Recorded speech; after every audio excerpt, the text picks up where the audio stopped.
So ito mga boss, dun sa may nagko-comment dun sa ating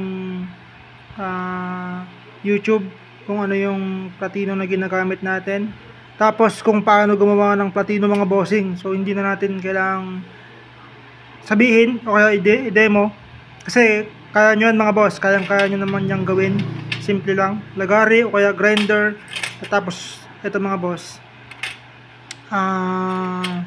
copper mga boss, tanso yung gamit natin ngayon. Ayan o. Yan. So kailangan nyo lang, putulin nyo lang ng paganito or mas malapad pa. Kaya na mga boss, kaya nyong tansyahin yung disenyo na gusto nyo o yung laki na gusto niyo. Para dun naman sa ating lower, ito mga boss. Ayan o, yung gamit natin.